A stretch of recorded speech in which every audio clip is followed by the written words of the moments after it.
This is regular vanilla.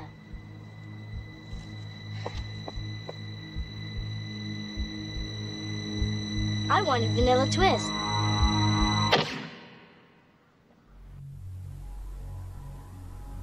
Le larcin, l'inceste, le meurtre des enfants et des pères, tout a eu sa place entre les actions vertueuses. Ce que Pascal entend avec cette phrase, c'est qu'à chaque société, à chaque époque, correspond un ensemble de normes sociales, et donc d'interdits, et que ceci évolue au gré des bouleversements sociétaux.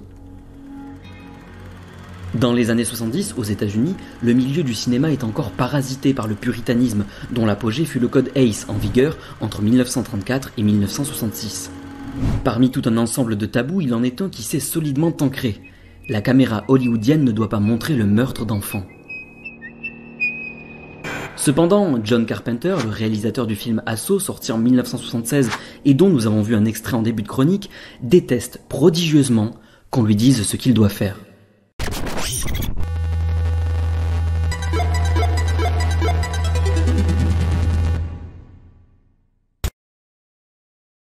À la fin des années 60, John Carpenter est étudiant à l'Université de Californie du Sud. Au cours de sa formation, il a l'occasion de travailler sur le court-métrage The Resurrection of Bronco Billy en tant que co-scénariste, monteur, compositeur et même comme éclairagiste. Le court-métrage sera récompensé d'un Oscar en 1971, le premier et le dernier de la carrière de Big John. Sur les bancs de la fac, Carpenter se lie d'amitié avec Dan O'Bannon, l'un des pères d'Alien avec lequel il réalise son film de fin d'études, Dark Star. Cette collaboration me fascine, pas tant pour le film en lui-même, loufoque et fauché, mais parce qu'à peine quelques années plus tard, naîtront de leurs cerveaux respectifs deux monstres mythiques du genre horrifique, Michael Myers et le Xénomorphe. Ça peut pas être un hasard, Dark Star y est forcément pour quelque chose.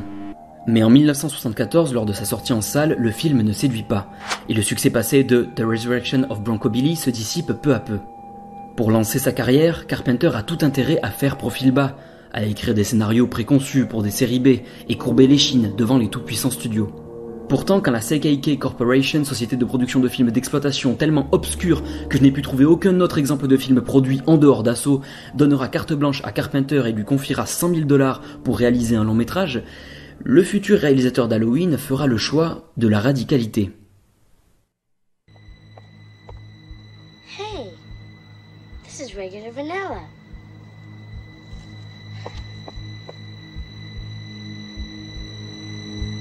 I want a vanilla twist.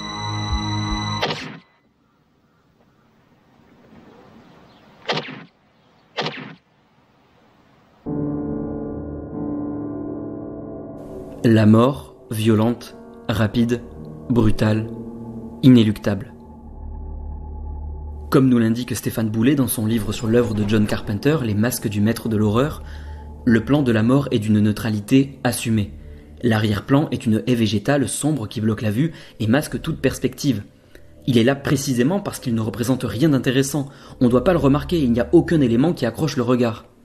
Cet arrière-plan doit être invisible, car il ne doit pas détourner l'attention de ce qui se passe au premier plan, le meurtre d'un enfant. Dans cet extrait, la balle ne traverse pas seulement le corps de la jeune fille, mais également le système des studios hollywoodiens. Et piqué au vif, ce système ne manquera pas de riposter. Assaut fut classé X par la commission de censure de la Motion Picture Association of America, ce qui équivaut à le noyer dans les limbes du cinéma pornographique. Pour que cette classification soit retirée, Carpenter est sommé de supprimer le plan de la mort de la jeune fille. Il s'exécute. Le film est alors classé R, c'est-à-dire interdit aux moins de 17 ans, et peut sortir dans des salles conventionnelles. Tout le monde est content. Fin de l'histoire. Mais rappelez-vous, John Carpenter n'aime pas qu'on lui dise ce qu'il doit faire.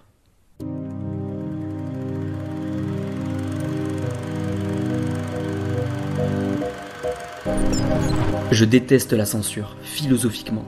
La MPAA est un groupe de gens qui viennent juger votre film. Qui sont-ils vraiment ?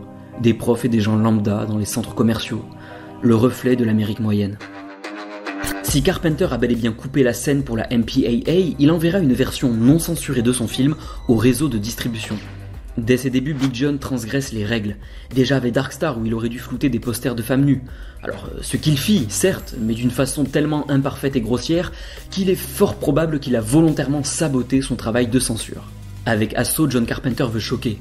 Le plan du meurtre de la fillette se veut la représentation d'un constat amer qu'il porte sur un monde froid, insensible et fondamentalement violent. Un monde gangréné par le mal absolu, que Carpenter personnifiera 2 ans plus tard sous les traits de Michael Myers. Au fond, en tuant cette jeune fille, Carpenter tue la carrière qu'auraient pu lui offrir les studios. Mais il donne naissance à une carrière indépendante, inégale, mais diablement passionnante. Assaut est un film brutal, sans concession, furieusement indépendant, qui me rappelle chaque fois que je le vois l'impérieuse nécessité de remettre en question les dogmes, de les bousculer et, un jour ou l'autre, de les abattre définitivement.